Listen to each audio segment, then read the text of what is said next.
Hare Krishna, Gauranga.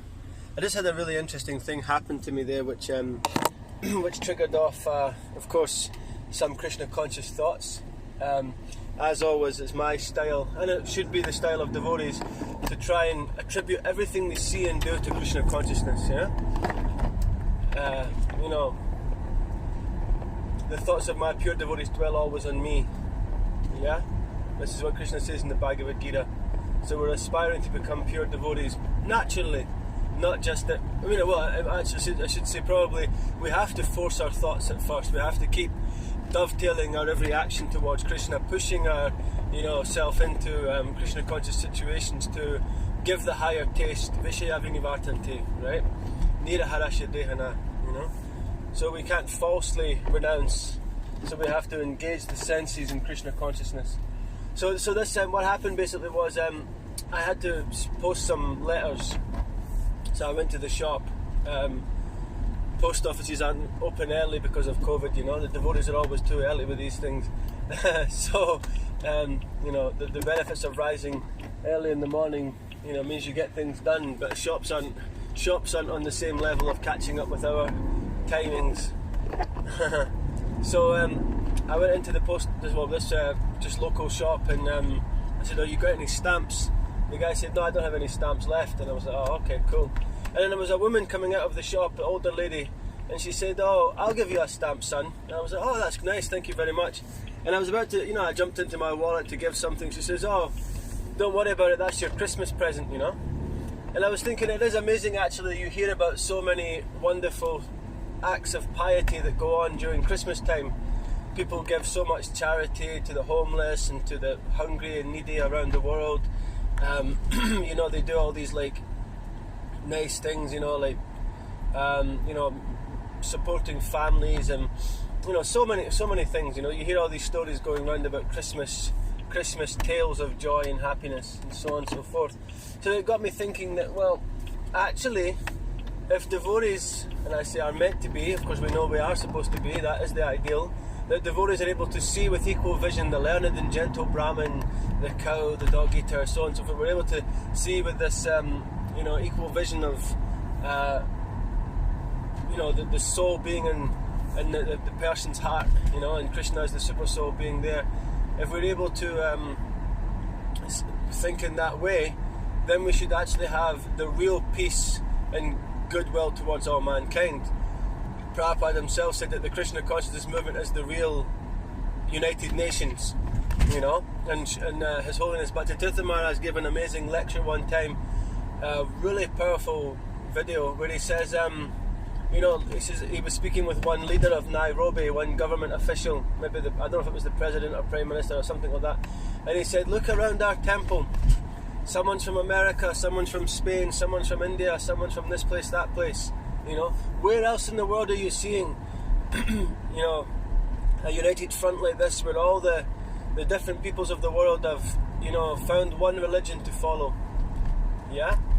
So this is the point. Krishna consciousness is truly uniting everybody under the one banner of God consciousness. Because there is many different ways to understand God, just as Prabhupada said, there's many names for the sun.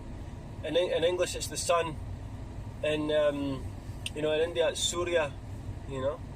Like that, and there's many other names around the world. But it's still the sun. It's still understood wherever you go in the universe that it's the sun. So wherever you go in the world, it's understood there's different names for God. But this name Krishna is that most supreme and most beautiful name, because it encapsulates everything about Krishna's qualities, his name, his form, his pastimes, his entourage, everything, Because all attractive doesn't just mean Krishna's beautiful form. It means that everybody is looking for Krishna. Everybody is searching for Krishna in so many different ways. And that is actually what brings us together in the real way. And our highest welfare activity is actually to link a person back to Krishna. We say that, and I mentioned this in a video yesterday about the different kinds of groups that have sprung up, yoga groups and this thing, that thing, so many different kinds of spiritual groups have sprung up on the strength of the devotees spreading Krishna consciousness so fervently over the world. So now we're able to say that the word yoga means to link one to the Supreme. So our true yoga is Bhakti Yoga, and the true Supreme is Krishna. So our task, our job, and our success in life is that when we can link as many people back to Krishna. But first we must link ourselves. So although it's very nice to do all these charitable works, the main charitable work is to very carefully and very purely chant Hare Krishna, Krishna Krishna, Hare Hare, Hare Rama, Rama Rama, Hare Hare. To follow the four regulative principles, to eat prasadam, to read Srila Prabhupada's books and study them very carefully. And then with all that Shakti that comes and mercy that comes, spiritual strength and revitalization, then you can powerfully influence someone else's life. And that's the simple program, So as devotees, imagine as the higher race of people, the higher intelligent class, the devotee, Vaishnav class, even higher than the Brahminical class is the Vaishnavs. So if we can come to that level, then we can actually have really nice relationships. His Holiness Radhanath Swami mentioned in one class, what is the point of so many books distributed if there is false ego in our movement? What is the point of leading beautiful kirtan, nice kirtan, when there's dissension among the devotees, or there's arguments and there's criticism, What is the point of so much prasadam distribution or so many temples if our movement doesn't live the principles?